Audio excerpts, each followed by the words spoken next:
Hello everyone, this is Breaking Brian. We're back with another deep dive for The Walking Dead. This will talk about things in the show that are and are not from the comics. So the episode starts out with a flashback before the outbreak at Carl's old school. We see Lori talking to her friend Paula about the argument she had with Rick that morning. This is actually from the pilot episode. Rick was talking to Shane at the beginning of the show during this. This is completely original to the show, not from the comic. However, Lori's friend here, Paula, has the same name as an Alexandrian woman who's also a wife and mother that's from the comics. But she's not from the show, so this is a completely different character, even though she has the same name. Lori even mentions to her friend Paula how Rick was very understanding, not yelling at her when they were having the argument, which infuriated her even more. Jeez, Lori is a 2 out of 10 wife at best. In the comics, Lori is far less toxic to Rick. Paula even asks Lori if she even loves Rick, and Lori's like, duh, I don't know. Man, show Lori sucks compared to comic Lori. Also, Lori says that her and Rick got married when they were young, but Rick is like in his late 30s at the earliest, and Carl's only 12 years old, so how young is so young, Lori? In the comics, Lori was in her 20s, and Carl was around 7 to 8 years old. So, yeah, in the comics, they definitely got married young. But TV, Rick, and Lori were aged up considerably. Suddenly, Lori hears a cop car, and Shane arrives to talk to her about Rick getting shot. Shane steps out of the car and approaches Lori. Lori notices Rick's not there and asks where he is, and Shane says that he's in surgery after getting shot. Lori asks how, and Shane states what happened and how it was his fault for not looking. But, no, Shane, it wasn't your fault. It was Rick's for being stupid. He stepped out of cover and turned his back. Carl arrives after school, and Lori asks Shane how she's going to tell Carl his father's in the hospital. In the comics, we never see Lori and Carl's reactions to Rick getting shot and being in a coma. Lori then goes over to Carl to tell him that her and Rick are getting a divorce and it's all his fault. Oh, no, wait, sorry. She's just telling him that Rick's in the hospital as Shane looks on. We then get the intro. In the present, we have Rick running in the field, panting, as he's strugglingly carrying Carl in his arms. Carl is still hurt after getting shot from the last episode. We see Shane running behind Rick, and Shane shouts back at Otis, telling him to keep up. So yeah, we meet Otis, the guy who accidentally shot Carl from last episode. Now in the comics, Otis was a skinny ginger, while in the show, he's an obese but kind bald man.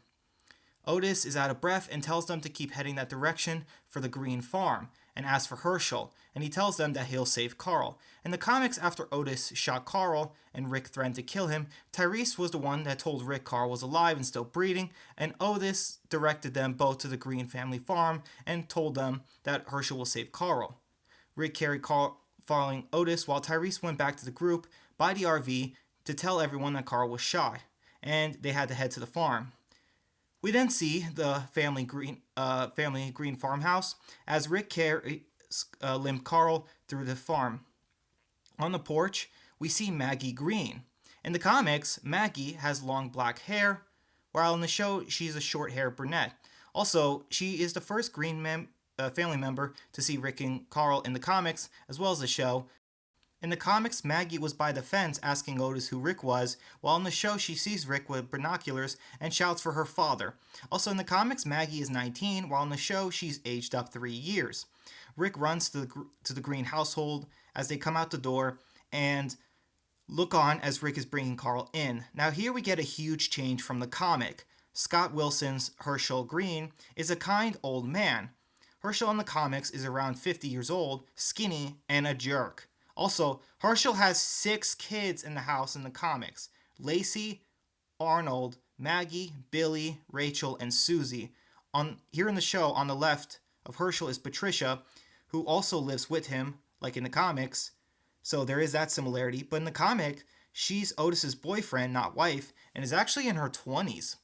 Also, the guy with the bat is Jimmy, a neighbor and boyfriend to the family. He's seemingly a combination of Herschel's sons, Billy and Arnold.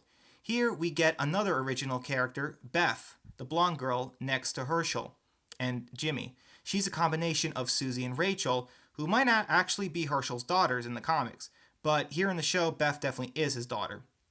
Herschel asks if Carl was bit, and Shane says that he was shot by his man Otis. They bring Rick and Carl inside, and Herschel goes full doctor and gets Carl ready and helps out. Not just him, but even Maggie and Patricia help Herschel getting tools, lights, etc. In the comics, it was only Otis helping Herschel save Carl. Rick was so distraught he had to look away, while here in the show, Rick is just out of sorts, distracted, and blocking their space, and can barely think. Herschel says that Carl is breathing, but his heartbeat is faint, and he tells Rick that they're going to do everything they can, but they need space to work, so Rick goes outside. In the comics, the group arrive here with Laurie asking about Carl, while here in the show, Otis and Shane arrive and ask about Carl. Rick is distraught, and Shane wipes Carl's blood off of Rick's face. As you guys know, Shane is dead in the comics at this point. They go back inside as Herschel has stabilized Carl and asks Rick Carl's blood type. Rick says that it's AB positive, just like his. In the comics, we never find out their blood types, and Herschel says to Rick Carl will need a blood transfusion. This is similar to the comics, where Rick, after getting shot in the prison arc, Patricia is O negative and gives Rick her blood through transfusion. Back in the show, Otis tells them what happened and how he didn't see Carl until he was on the ground after he shot the deer. Back with Laurie and the gang, we get an original scene where her motherly instincts are going crazy, where she feels like something is off after only hearing the single gunshot. Andrea apologizes to Carol for what she's going through, and Carol says she is so scared that Sophia will end up like Amy. Carol then immediately apologizes to Andrea for saying that. Daryl says that Sophia will be okay, and that hoping and all the other stuff sitting around won't do anything. Back on the highway, Dale steals some car parts, as T-Dog is worried that the others aren't back yet. Dale then looks over T-Dog's cuts and gets worried. He's got a serious infection. T-Dog laughs at it in hysteria about the idea of dying from an arm infection when people are being eaten by zombies. After that, he goes to check a car for some cigarettes and finds a baby chair seat that creeps him out. Are they implying a baby was eaten? Back with Rick and Shane, we get an extra scene where they are sitting and talking as Rick says that they went looking for Sophia and now Carl is shot, saying that this is some kind of sick joke. Back with Herschel, he says that Carl needs blood. In the comics, despite losing blood, Carl never needs the transfusion. They have to hold Carl down as Herschel uses his tools to pull out the bullet shard out of Carl's stomach. In the comics, Herschel was able to take the entire bullet out of Carl's shoulder pretty easily. But here in the show, it's more complicated as the bullet split in pieces after passing through the deer. It was slowed down. They finished giving Carl Rick's blood, as Rick says that Laurie doesn't know anything about this. Shane tells Rick that Laurie was strong when they visited him back when he was in a coma, and then Herschel arrives and tells Rick the good and the very bad news. Herschel tells Rick he needs to go in deeper into Carl's wound for the other shards or he'll keep bleeding and die. Herschel needs real tools to pull this off, however, as Otis tells him that he will need a respirator for Carl to breathe in during the surgery. Herschel suggests other medical supplies that they unfortunately don't have and tells Rick even with all of these, he can try and save Carl, no promises. Unfortunately, the nearest hospital is not an option, but the family high school had a FEMA shelter with supplies. It was overrun, but it's the only option. Otis actually says that he'll go with Shane despite Patricia's protests. Otis is a very selfless, saying this is his fault and that he has to make things right. In the comics, Otis and Patricia didn't really have a sweet and loving relationship like here in the show. Maggie then goes to Rick and asks him where Laurie is. Back with Laurie and the gang, they decide to head back to the RV and try again look for Sophia tomorrow, as the day is pretty much over. Back on the farm, Otis and Shane are packing up all their guns and gear and taking Otis's truck to get to the high school.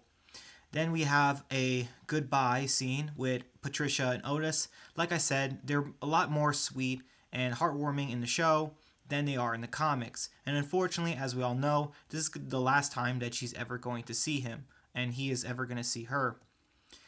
As they're saying goodbye, we have Rick who shows up, and he actually gives Otis his Colt Python with the 6 rounds in it, just in case they need it, out there in the high school that's overrun.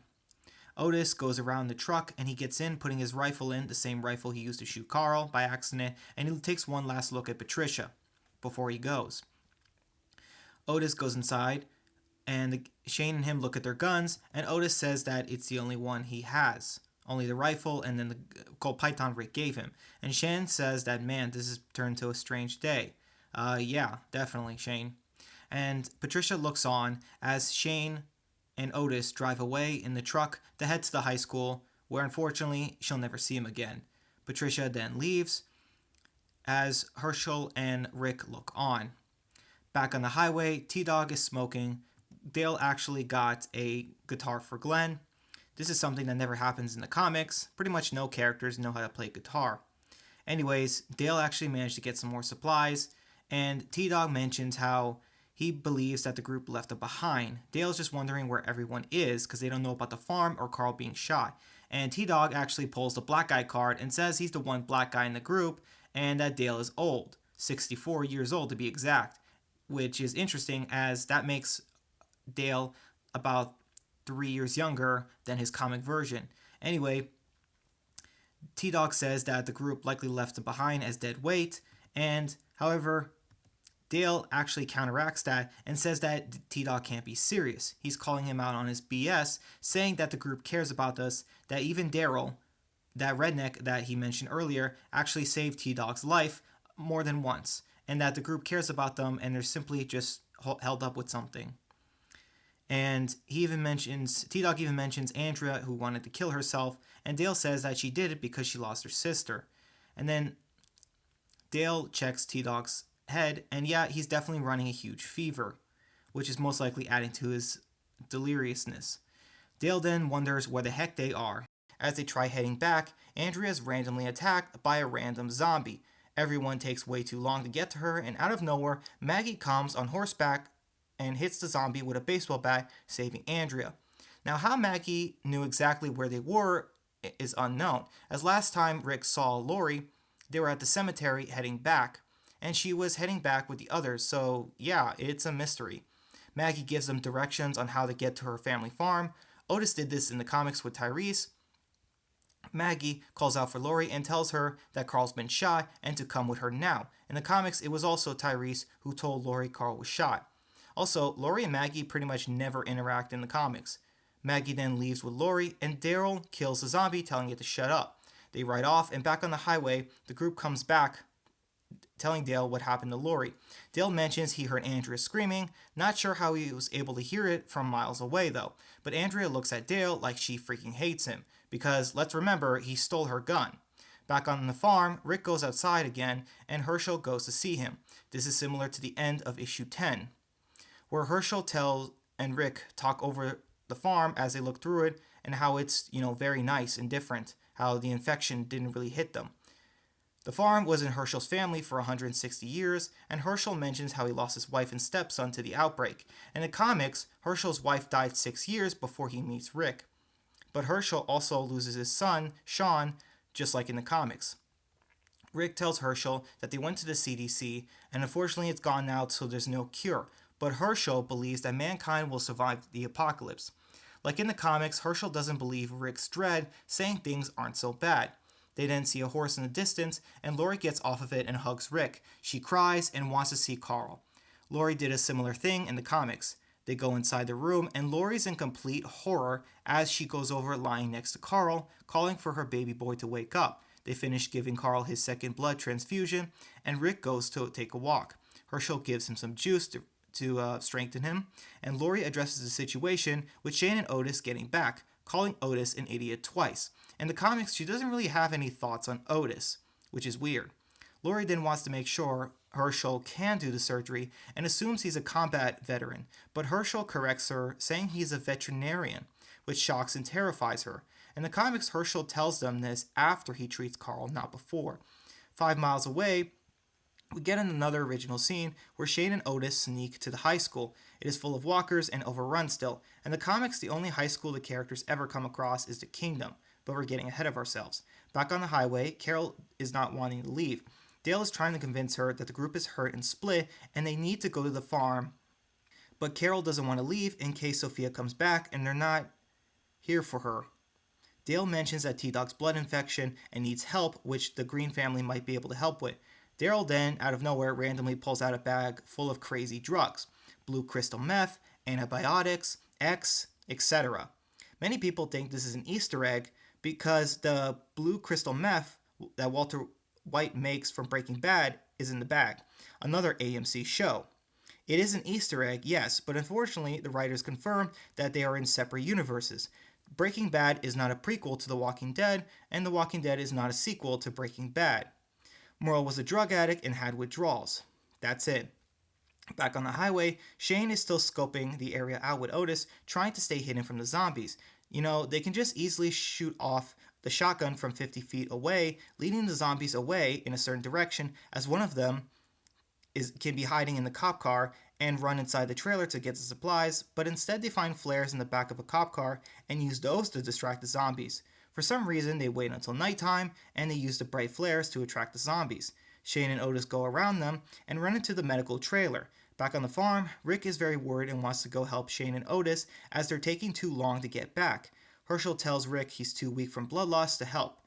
Lori tells Rick that Herschel is right and his place is to stay here. She even yells at him, saying he can be angry, cry, pray, whatever, but he is not leaving this room as Carl needs him. Any moment, Carl could need more blood, and if Rick is not here, he'll die. Lori also says that she needs him and can't do this without him. Meanwhile, back in the high school, Shane and Otis gather all the medical supplies for Carl, even a special gadget for Otis's new respirator. Does he have asthma or plans to use this when he's out of breath from running? I'm not really sure. Anyways, they finish up packing up all the medical supplies and they go outside to leave, but unfortunately the flares stop. They run out and the zombies turn around, see them, and chase after them. Shane and Otis keep running from building to building in the high school and get boxed in. Shane shoots the windows for the doors for them to get inside, and they close the emergency gate, blocking up the zombies. Unfortunately, they are stuck as the zombies bang on the gate. They press their ugly faces trying to break it down, and we see that the pin securing the gate is about to be shaken loose. And that's going to be it for my review for Season 2, Episode 2. So yeah, very different from the comics. The only things from the comics were the introduction of the Green family, the farm, and Carl getting treated by Herschel for his gunshot wound. And that is going to be it for my deep dive. See you guys next time for the next deep dive for Episode 3.